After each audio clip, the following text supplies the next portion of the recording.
Hello. Hi, this is Dr. Makela. Welcome to Questions and Answers with Dr. Makela after work.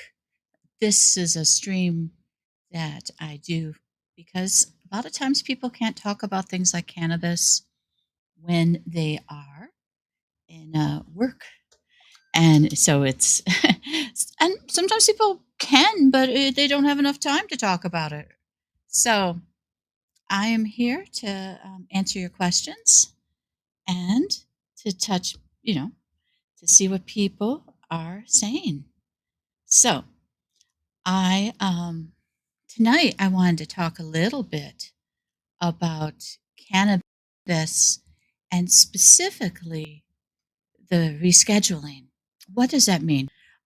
You might have heard the term rescheduling, but you don't know what it means, or you might be not very aware of the differences between medical and recreational cannabis and how those are different for each other. So as I just check if see if yep, we're good. Okay. I wanted to talk a little bit about that today. And so, first question, what does it mean when we talk about rescheduling? Well, in drugs, we have controlled substances. And so these are drugs that are considered a little bit more dangerous than other drugs. And so they have extra levels of scrutiny applied to them. And so they're called scheduled drugs, 1 to 5. One,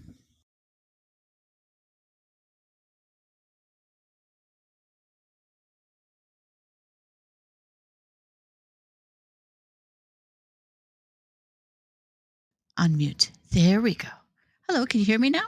Okay, just the mic muted for a second. So we'll just go back and talk about scheduling. So, what does it mean when we talk about a drug being scheduled? Well, so 1 to 5 is a designation that the Drug Enforcement Agency puts on. So the DEA. So it's not the FDA. The FDA approves drugs, regulates them, checks them for safety. These are drugs that, because they're risk for abuse or because they're risk for causing harm, the Drug Enforcement Agency controls them. And they have a DEA schedule, um, 1 to 5. Now, I, as a doctor, have a DEA license. The DEA says, oh, Dr. Makela, you can prescribe Schedule 2 to 5 drugs. And because we're granting you a license and they check me out, make sure I'm not like a dealer or something like that. And yes, there are stories of doctors who have worked in opioid mills or other things like that who have, in fact, well, one, gone to jail, two, had their DEA licenses revoked. And so if I was to be acting in bad behavior, I could um, lose my DEA license. On the state level, they also have a controlled substance license. Those two things go hand in hand. The DEA is federal, and then the controlled substance is state. The There's a little bit of duplication, but the state also keeps an eye on certain things. So years ago, when I was working at a very large hospice, it was post COVID. And at this large hospice, there wasn't as a lot of doctors, COVID, right? And there was a lot of patients, again, COVID, right?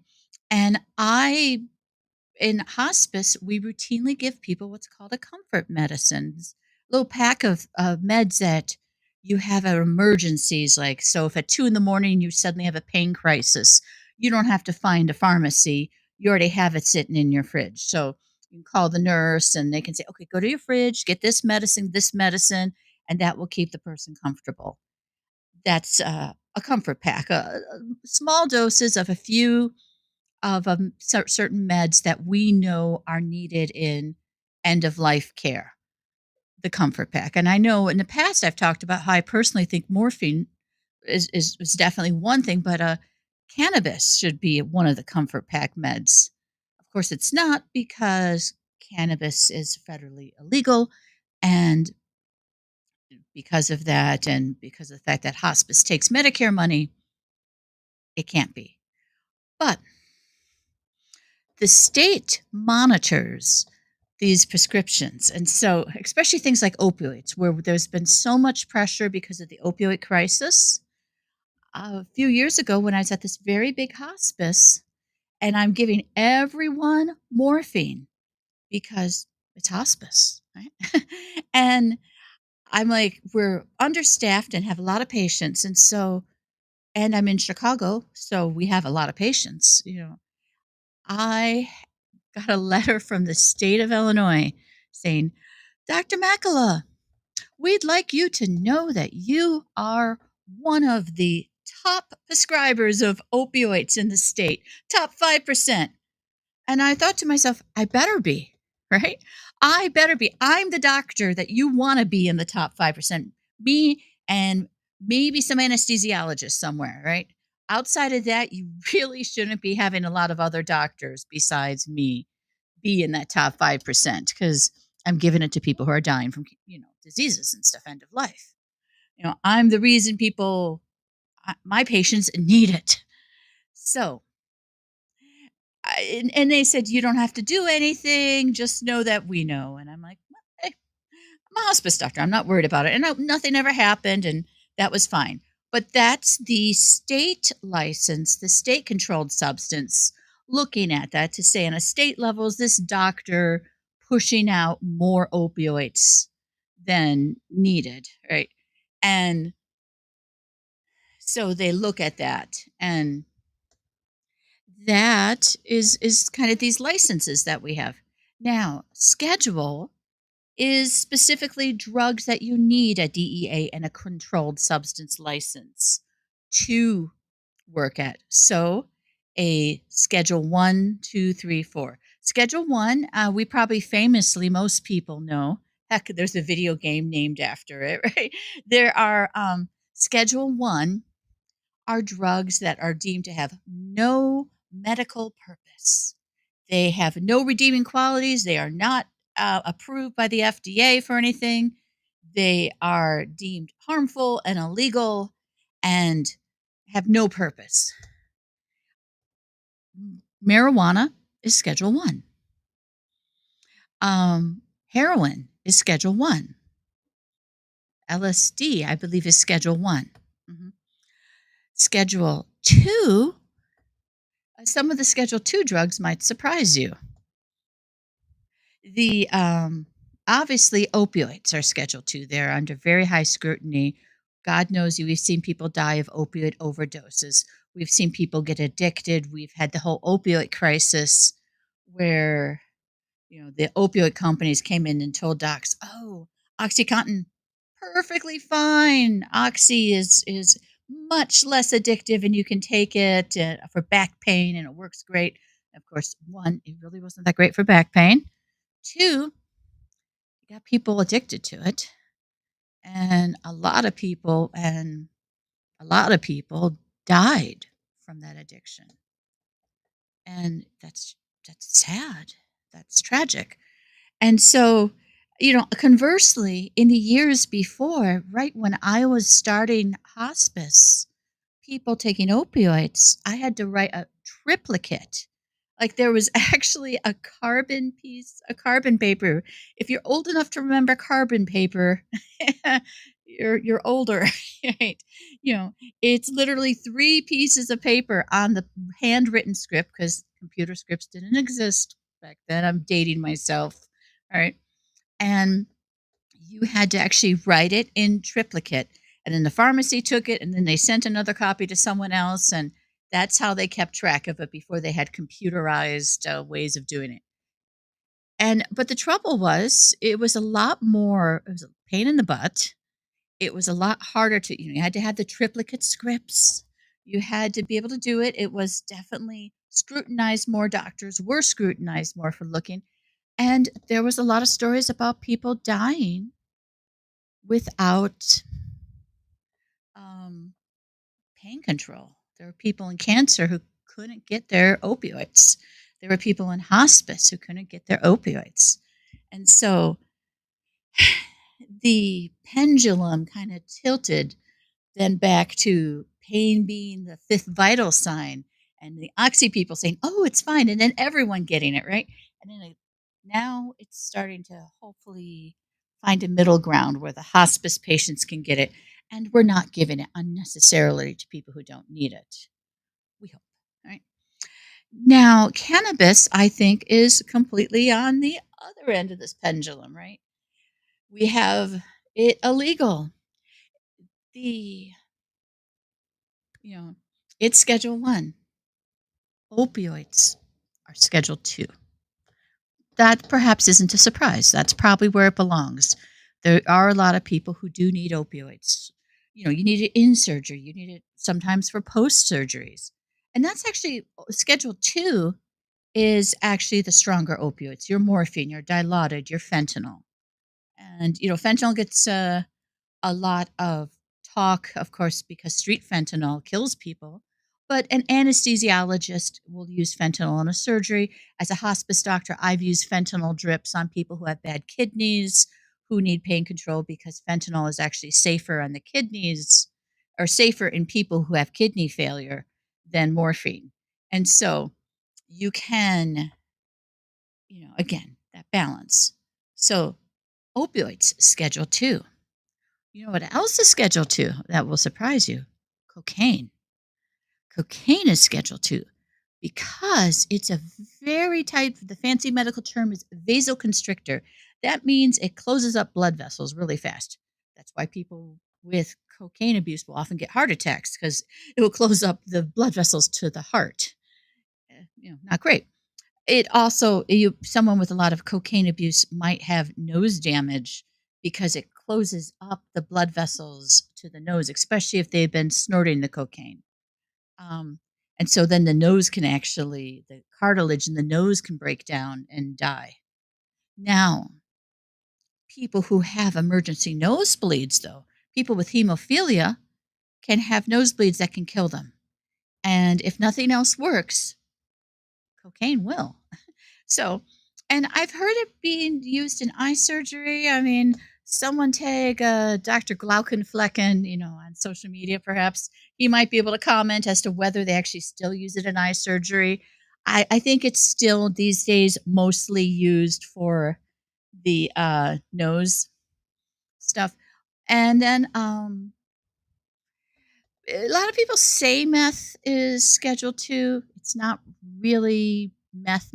Like street meth is Schedule 1, but a lot of things related to it, like the stuff used for ADHD medicines and stuff like that, those are Schedule 2, a lot of them. And then, so yeah, a lot of drugs that we think of as drugs are Schedule 2. And then Schedule 3, which is where we're talking putting more um, cannabis is actually where we have things like Vicodin, Tylenol 3, stuff like that. Drugs that, particularly, I think Percocet, Dilaudid. No, not Dilaudid. Dilaudid's 2. I'm sorry. Um, but I think Percocet and Vicodin are all Schedule 3. And that's because they're a small doses. So codeine, even Dilaudid are smaller doses and they're mixed with Tylenol. And oddly enough, if you were to take a lot of them, the thing that would not kill you is the opioids. It's the Tylenol. Um, the Tylenol, because, as you probably know, if you overdose on Tylenol, it causes liver failure. And it's not a very nice way to go. People get nauseous and then um, feel a little sick for a couple days, and then all of a sudden their liver fails, and all of a sudden they need a liver transplant. You know, Side note: if you're thinking of suicide or something, please call 988. Call 911. Get yourself some help. But yeah, that said, Tylenol overdosing. I once saw an older lady who accidentally took too much. It's very sad. So the Tylenol is actually the more dangerous component when you take too many of those pills. But because the dose is small, Those are Schedule 3. And that's what they're talking about putting, and then there's like Schedule 4 and 5, and they're even progressively less stressful. In fact, I gotta admit, I don't remember Schedule 4 or 5 meds that much because they're, I won't say inconsequential, but no one's breathing down my throat saying, "Oh my god, Dr. Makela, you know, you prescribed the Schedule 4 medicine or you prescribed the Schedule 5." They're much less looked at, but they are still scheduled, which means you need a doctor's script and, they're a little, and you need a DEA and a controlled substance license. Now, if you have, what's I going to say real quick here? Hmm. Yes. So yes, if you have all that. Now, they're talking about taking Schedule 1 down to Schedule 3. So Schedule 1, again, fully illegal. And they're saying, we're not even going to make it as dangerous as morphine. We're not even going to talk about morphine.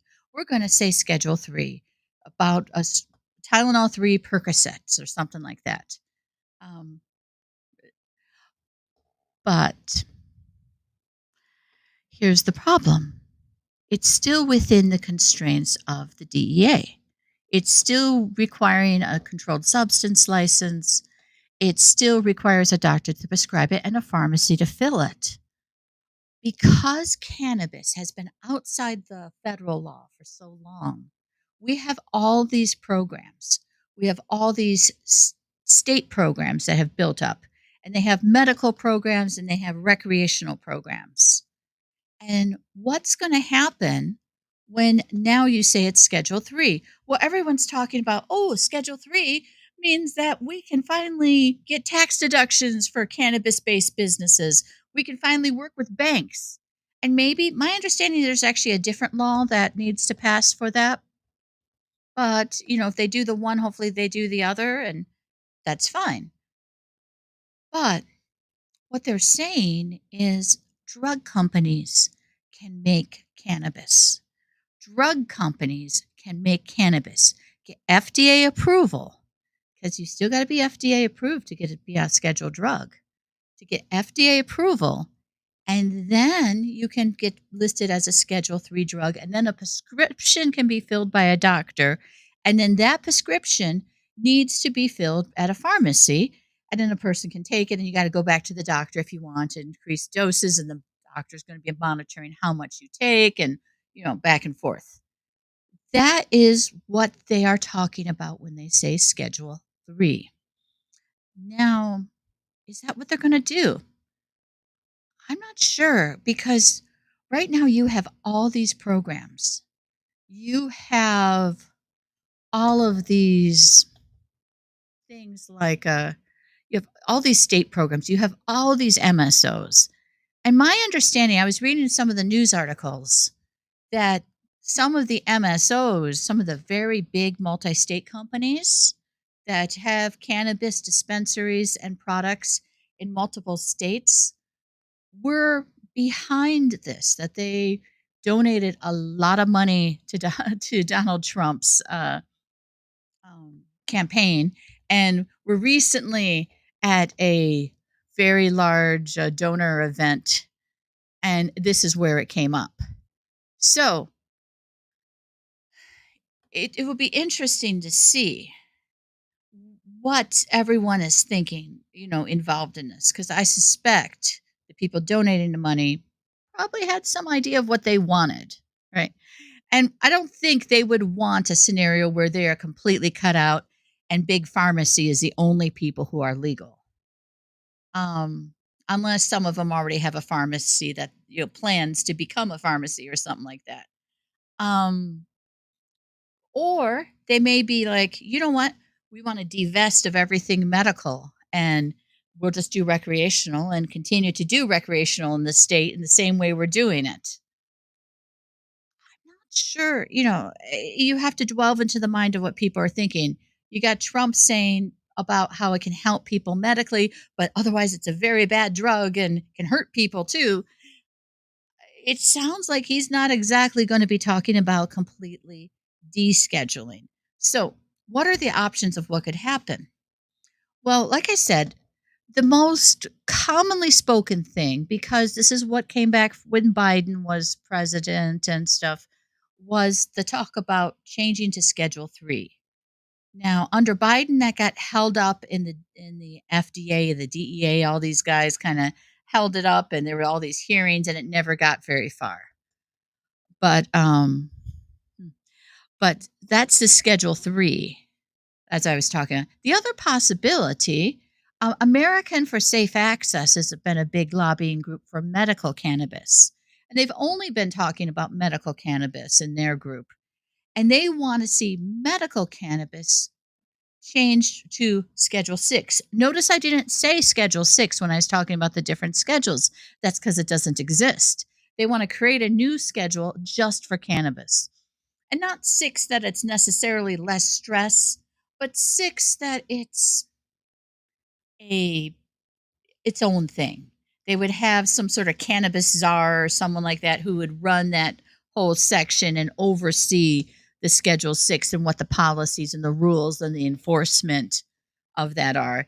And you would have something very similar to what you have now, where people were allowed to have medical cards and people with medical cards across the country could use cannabis.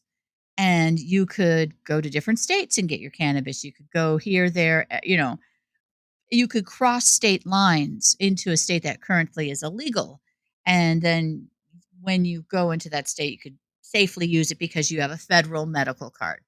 Now, there's a little bit of question about like, could the state still make it illegal for a medical patient, even if it's federally illegal? And that's probably going to have to be figured out in the courts if that was to happen, or they would have to preemptively think about that and put that as a rule. You know, now, but that's the medical card. That's the part 6, that they would see. That's what Americans for Safe Access wants. And I like that idea. I'm like, okay, that way you don't have to just completely explode the entire system that's developed. The other option that you can have is deschedule, where you just say, you know what? It's not a scheduled drug. You don't need even prescription. You do what you do right now. You get a medical card. You can go get it, and anyone who has a medical card can use it. Um, you don't need the physician involved. You don't need that. And then there is just sort of, hey, take all cannabis off, completely deschedule all cannabis and make it perfectly federally legal everywhere. To say, doesn't matter whether you're recreational or medical, all cannabis is legal. I don't see that one happening under this administration. Yeah, I don't see that happening. I I think the buzz I've heard most is 3. I've AS the ASA, the Americans for Safe Access, is really trying to push for the 6. It's possible that their lobbyist will come out and get through to people to get that one out instead of the Schedule 3. It's gonna kind of have to shake out as, like I said, whose lobbyists are winning this one. And then how is Schedule 3 gonna look? Well, I would say that it depends how strict they are on it. If they do some sort of hybrid, again, it's interesting to note that the people pushing for it weren't the pharma companies. This wasn't the large pharma companies coming out and paying millions of dollars to Trump. It was the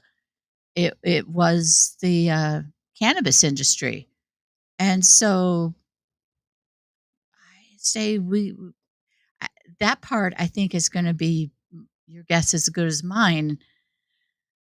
And it's possible it's possible that people really haven't thought about it, right? That they're like, "Oh, Schedule 3, let's just do it. Let's pass a law, make it just," and no one's really gone through the next steps and says, "What does that mean?"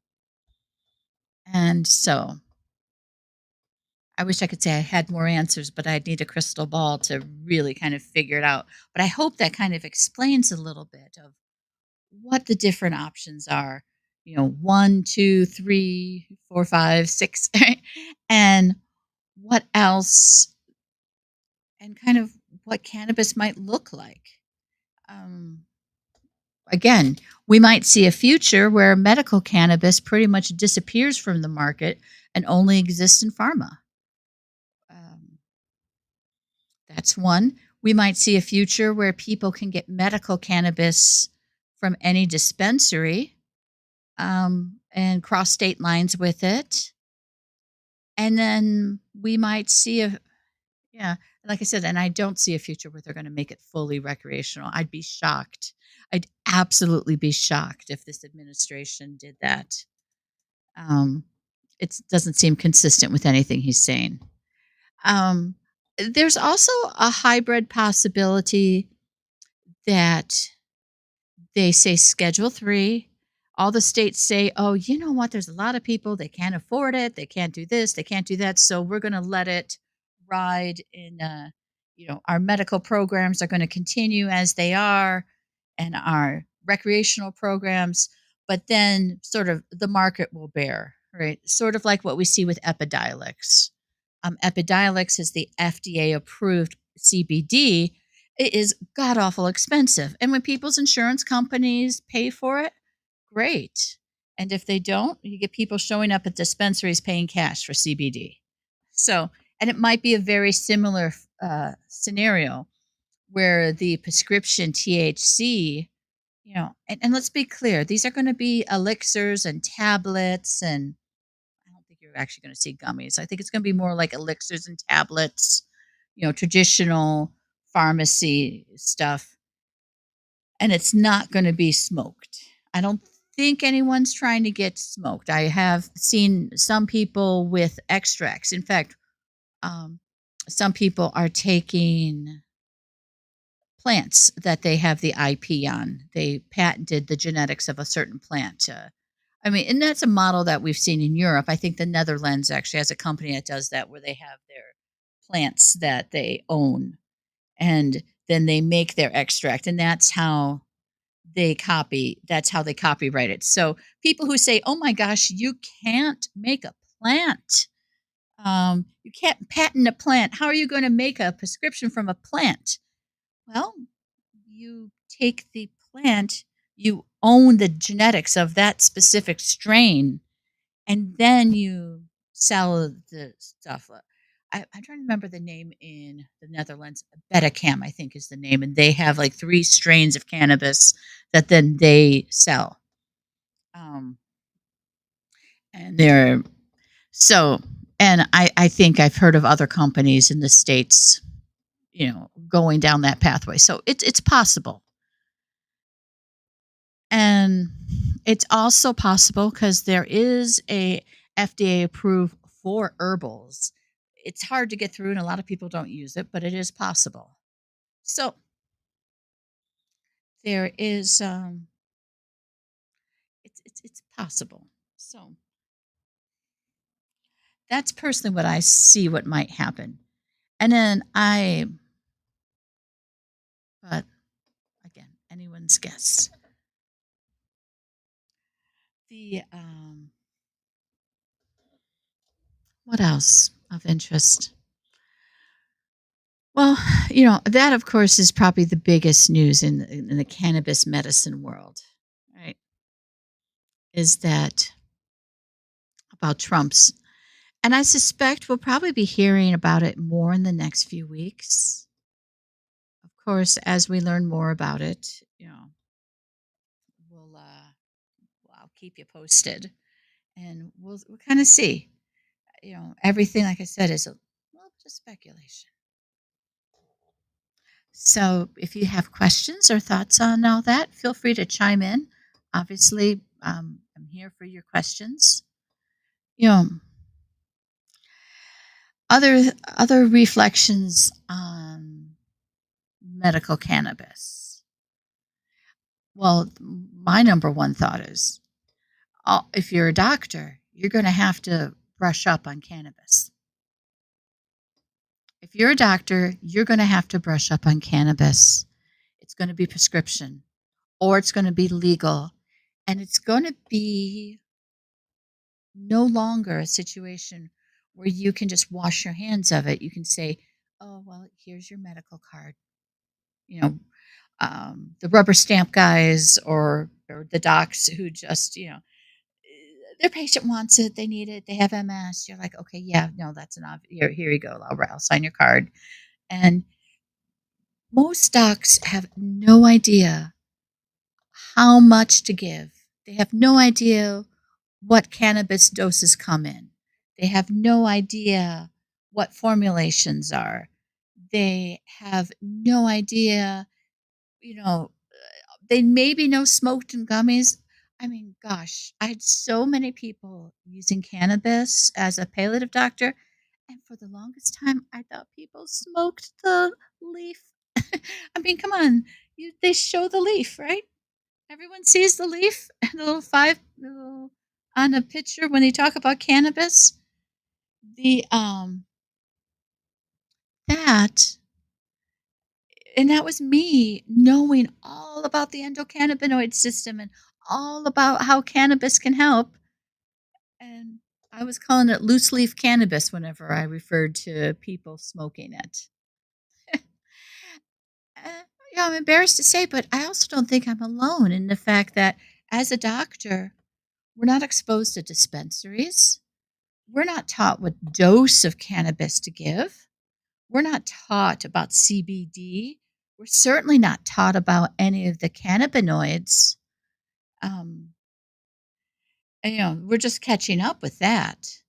Um, Most of the time, I'd been told by colleagues, "Oh, CBD doesn't work."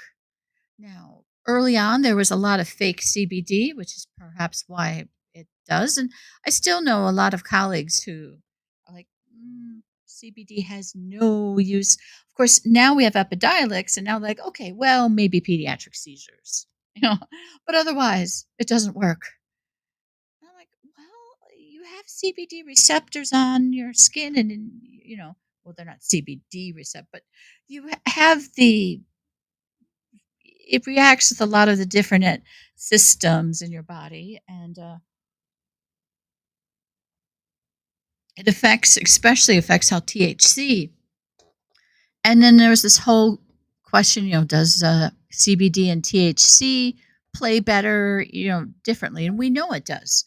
We know that THC goes onto receptors, and then CBD affects that. It actually makes it a little less likely to stick there, but then also increases the amount of the cannabinoids released by those receptors. So as a result, you it does a few different things, and it can have a different effect, and that's why some people think that perhaps it can decrease some of the psychosis.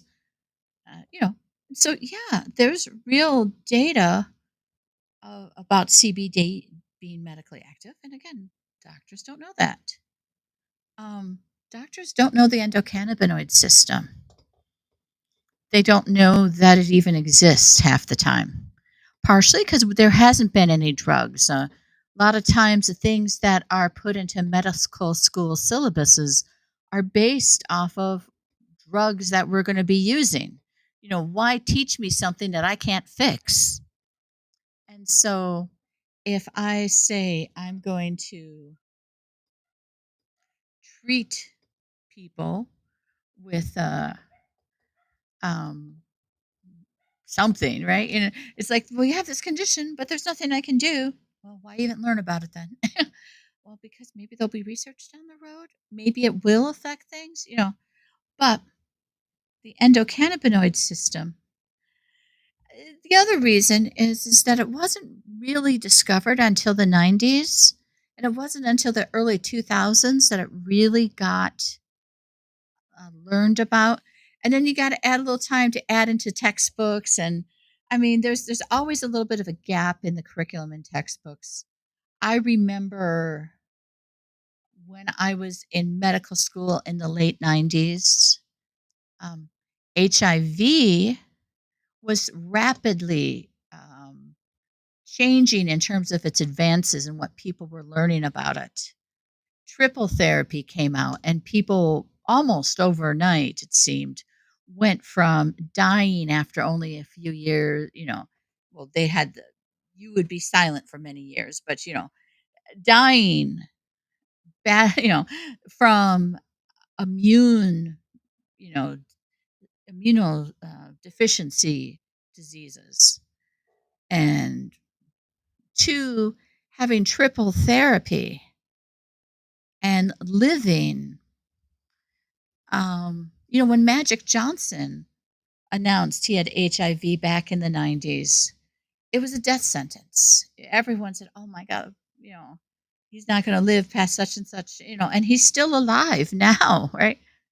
I think, yeah, and so you have all of these advances, and my textbook had nothing. It still only talked about AZT, which was the first drug to come out. And that's because it takes a while. The textbooks need to be looked at. Uh, you know, the hmm, true story. Guess who wrote the infectious disease section of the medical textbooks? Dr. Fauci. That's what he was very famous for, was his HIV research. It wasn't his fault that my textbook was old. It was the fact that it takes a while, and certainly back then it took even more while for new data to be edited, typed, printed, and a new edition and enough new data to come out. Um, hey, Terrell, nice to see ya. So, yeah. Oh man, you probably, fellow doctor out there, you probably knows uh, a lot about that. We'll put that up there. So the FDA approved Epidiolex, right? The Sativix approved it in the UK and the EU, Canada, Australia, New Zealand, and in a medical, right? Brazil, I mean, doesn't I thought Brazil now had medical cannabis too? I was seeing some reports on that. I thought they were. Um, Maybe I'm confusing it with Colombia. Um, and then yeah, right. And then the U.S. it's only for rare seizure disorders. I know we're a little bit behind the times on this. It is crazy. Um, and so yeah, I am. I'm. I. I hope with this means we're catching up with the international community, right? Because right now, a lot of the great research in the endocannabinoid system is coming out of South America, out of Europe, Israel, and I actually just saw there's a group in Switzerland that's trying to really promote it in Switzerland, and so a lot of the best research right now is coming because they don't have to jump through hoops. That's the other advantage, I think, of it becoming, even if we get Schedule 3, which, like I said, is going to be very disruptive to kind of how we do things right now. Even if we get Schedule 3, it will let us do research.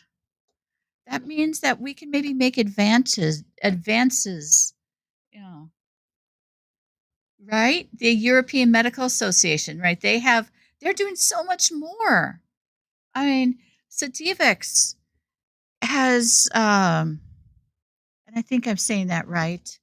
Um, yeah, Sativix has has had so many interesting studies, a lot of things. I mean, the things that excite me the most as a geriatrician is its role in dementia and helping people with behaviors, because there's not a lot of great drugs for behaviors in dementia.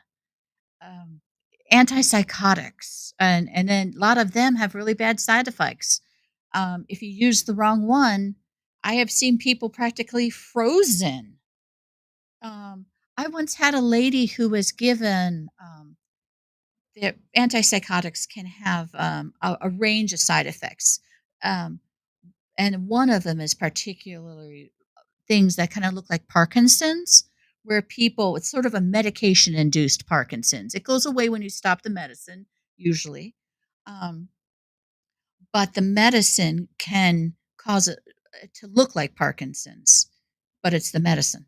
And you can have on a scale of a week effect. So there is Seroquel is the name brand. Quetiapine is actually probably the safest for someone with Parkinson's, the least likely to cause it.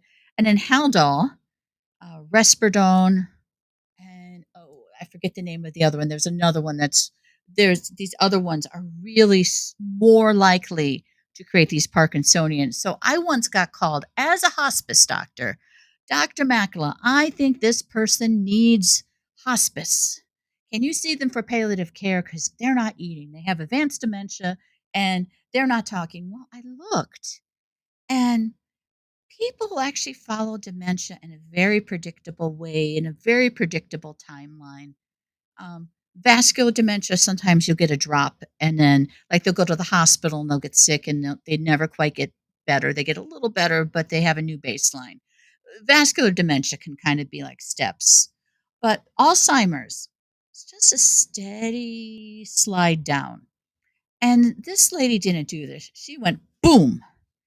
And what happened is when I looked, they had started an antipsychotic med. She was starting to do some screaming and stuff like that, and so they put this new one on her, and she went just completely She stopped eating, she didn't talk. I said, "I think it's the antipsych medicine causing these," 'cause sure enough, she had the tremor, which she never had before. She was very stiff, which is a very Parkinson's thing. And so I talked to the facility and I talked to the psych doctor, and they pulled back on this medicine. And within a couple months, because they slowly pulled back on it, they didn't want to cause withdrawal symptoms and stuff. They slowly pulled back. Within a month, instead of needing hospice, this woman was playing bingo and feeding herself and eating again. So a lot of times these meds can be really bad for you. Now, again, as a geriatrician, someone who specializes in it, if someone needs it, we can use a dose of the right medicine that's not going to cause it as much. Ah, yes, you are absolutely right on that, Terrell. The but I'll just say, so when you look at for agitation and dementia, and we know that Ativan, another medicine where we say, "Oh, give Ativan, they'll fall asleep," lorazepam, right, or any of the benzodiazepines. Oh, they'll fall asleep, they'll be fine. Those medicines make a lot of older people with dementia more agitated. So instead of sleeping, they get agitated. So the choices of medicines for behaviors, and now there is an FDA approved antipsychotic for the behavior. They actually went and got the FDA approval. There's still a black box warning, which is saying that it increases your risk of stroke, by the way, on those antipsychotics in people with dementia. But it has an FDA approval with the black box, because there's not a lot of good drugs. So, frankly, in my view, cannabis is on the table. When you're dealing with situations where your other options aren't great either, and cannabis may actually be a better option. Again, I would do tiny little doses. I once had someone whose family gave them God knows what dose. They didn't remember, and they told about me. They told it to me afterwards that they had the poor lady slept for a day and a half. So you want to um, use tiny little doses, but yeah, I'm excited to see stuff like that start to develop new options for people. And Terrell here was talking about neuroprotective benefits patented by the right, and that was in the late '90s. Cannabis reduces Parkinson's tremor, right? And because cannabis, we know that the um, endocannabinoid receptors actually activate the dopamine part of the brain, where Parkinson's, because Parkinson's, you don't have a lot of dopamine because there's a very specific part of the brain that is degrading the striatonagral part of the brain, and you don't get a lot of dopamine, and so you have to take extra. But they found that it actually increases it, and there's a lot of evidence of neuroprotection because your brain actually has a lot of cannabinoid receptors. And so, yeah, there's definitely um, treatment for that info. Thanks. Oh, yeah, right. The black box warning. Exactly. Yeah. You know, there's only animal studies, but I'm actually kind of excited about THCV for Parkinson's. Someone told me about this and I didn't believe it. I had to look up the studies because I'm like, that sounds too good to be true. And it is a little bit because right now it's only rats, rats with Parkinson's. Um, and I've mentioned this before about how Parkinson's drugs eventually run out. You actually kind of reach a point where they stop working. Your body gets used to it, the disease has progressed to a certain point, but not only do they stop working, you start getting side effects from them. And you get dystonias, which are like spasms and like your neck frozen or, you know, different things that are painful movements, dystonias. Instead of the tremor, it's a different type of movement disorder that can happen.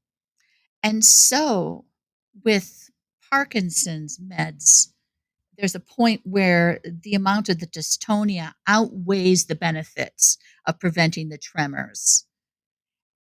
And you have to stop taking the pills. And then at that point, you're probably calling me for hospice because that person is not going to be doing very well after that point. And so there was a study, there's always this goal of trying to have medications that can prolong the benefit of L-DOPA, of the dopamine drug. And so giving someone the rat, it was a rat model of Parkinson's, right? So the rats had Parkinson's. And they gave rats with Parkinson's THCV and L-DOPA, and those actually survived longer before they developed dystonia. The THCV prevented the dystonia from happening. Now, then you had um, rats who actually developed the dystonias, and they gave them THCV and they got improved. They actually got a little bit better, not 100%, but they got better. Uh, translating to if someone had dystonia, you might be able to give them THCV and they might be able to tolerate their meds a little bit longer. That's, but it's rat studies. So I'm hoping we'll see some human studies. Now, part of the problem is a lot of times, how do you get those studies, those different cannabinoids patented and stuff like that? Who's doing the research on it in humans? But I'm hoping somewhere someone's doing that human study. Mm. Ooh, what you got there, Terrell? CBD, THC, THCA, CBGA, CBG, terpenes, entourage at all. Decrease neural inflammation. Oh, right, exactly. So, if for those who don't know, this IL-1 beta, IL-6, IL-12, IL-17, that's short for interleukins, and the TNF is tumor necrosis factor. And these are all things released by your body during points of inflammation. And they can be good, like if you're sick and you're trying to fight an infection, but they can also be bad if you're sick because they can also lead to some of the stuff that leads to sepsis that can kill you if the infection is really bad. And if you're chronically stressed and chronically have some sort of autoimmune disease and stuff like that, this type of stuff can lead to that. And then neural inflammation means that the nerves are irritated or inflamed, maybe something either autoimmune. Classically, MS is an autoimmune disease where the immune system attacks the lining of the nerves. When we talk about white matter in the brain, that white matter is a lining of fat that goes around the white matter nerves, right? And that actually helps the neurons move faster.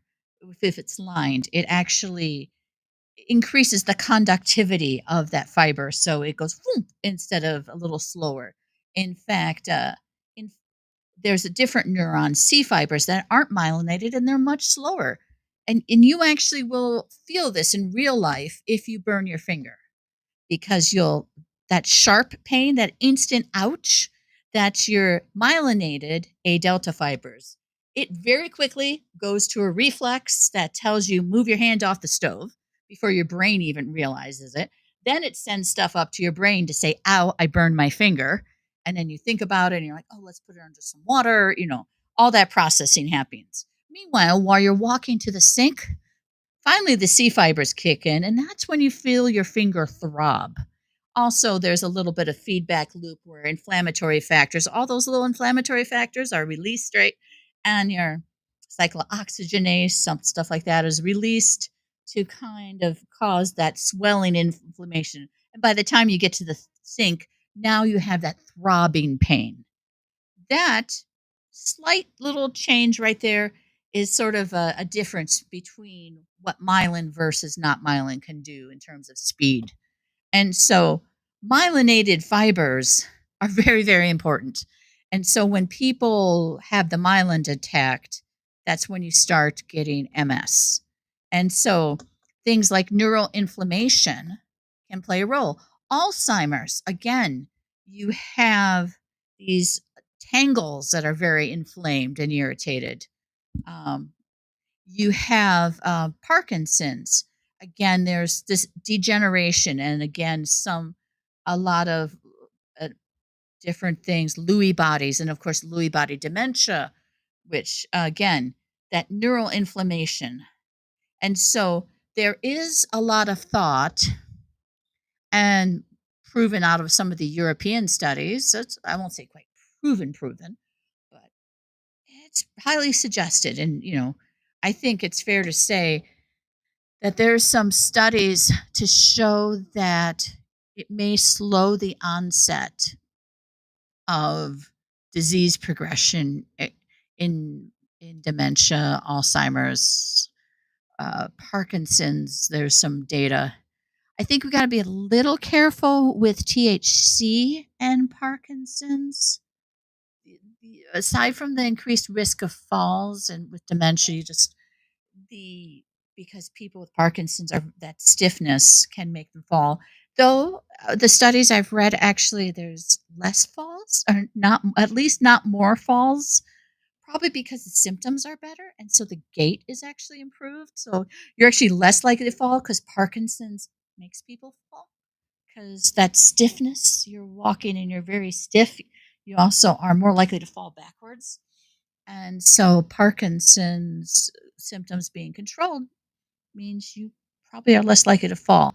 I think there is something to be said about looking at THC with the long term effects on Parkinson's to make sure that it is prolonging the effect of the dopamine.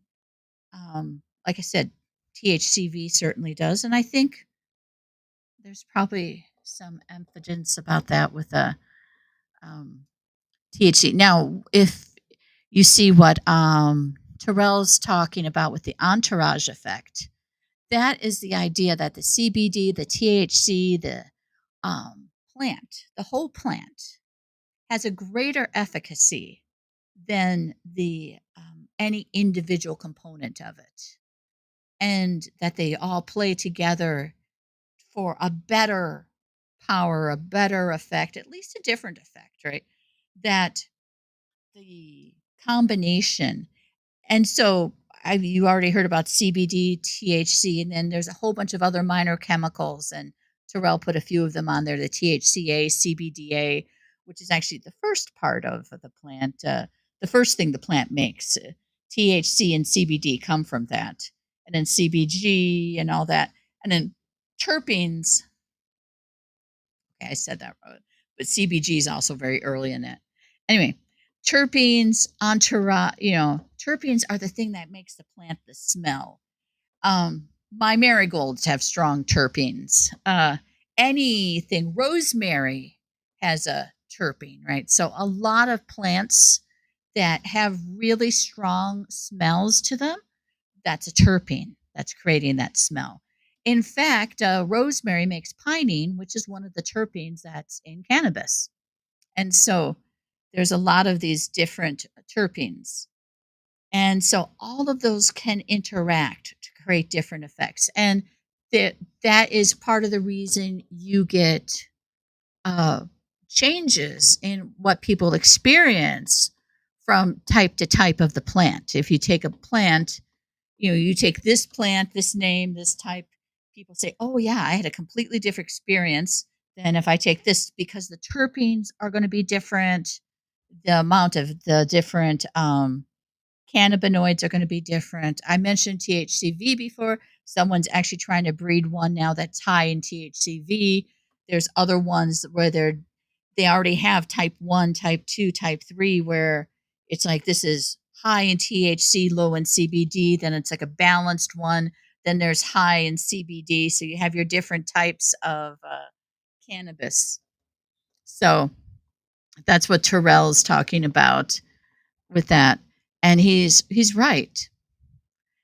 There's a great deal of promise for a lot of the conditions um, that we suffer from. A lot of our chronic medical conditions are related to the endocannabinoid system right now. Um, Dementia, Parkinson's, MS, autoimmune diseases, a lot of the autoimmune stuff. Irritable bowel seems to have a lot. Um, Fibromyalgia seems to have a lot. Migraines. Then there's things like what am I thinking about? Oh, the metabolic stuff. Now, there's no evidence that I've seen that cannabis can prevent diabetes, um, but there is a lot of evidence that the endocannabinoid system is tied to diabetes and tied to metabolic symptom. There is some evidence about some of those cannabinoids possibly helping. Again, mostly rat studies. THCV, another one that they're talking about. I have heard of CBGA, I believe THCA doing that. So there's a few that work. In fact, they actually THCA and I think CBGA both work on the PPAR receptor, which is the same receptor as one of the diabetes meds that we don't use too much anymore, pioglitazone. Uh, Pioglitazone's still in the market, but rosiglitazone, it's a sister drug made by a different company, got pulled from the market because of heart disease, and because of that, and the fact that the drug company kind of hid it for a bit, the it got pulled from the market, and even pioglitazone isn't used that much anymore. But the point is that the endocannabinoids, some of these cannabinoids work by that. And so the endocannabinoid system, you actually have CB1 receptors on your pancreas and on your liver and on your stomach and your intestines and on your fat cells. So I think there is something to be said that at some point we're going to find, a key by studying the endocannabinoid system, and maybe one of these cannabinoids or might be a treatment at some point. I myself very excited about the potential of cannabis and the cannabinoids to do things, and maybe it's not all going to be cannabis. Maybe it's going to be okay. Cannabis doesn't do this, but now we know how it works, and we can do drug X and drug X does this. And I know people who, are like, "Ooh, big pharma, no." Well, it's okay if they find a drug that cures diabetes. I'm not going to complain about it. you know, but right now there are diseases that are treated, and as Terrell pointed out, may even be slowed down because talking about slowing down the progression of Alzheimer's, slowing down the progression of some of these diseases, haven't even gotten into cancer, right? And um, the potential, there's a lot of research about CBC and some of them particularly helping with pancreas cancer. Um, there's so many interesting things. And again, none of these are a lot of these are not proven yet. But I look forward if we get the approval, if we get the FDA, if we get a deschedule of more and more research being done, and this will unlock a future where we have so many more diseases controlled. So that's my spiel on that. I do look forward. Thank you, Terrell, for your comments on things.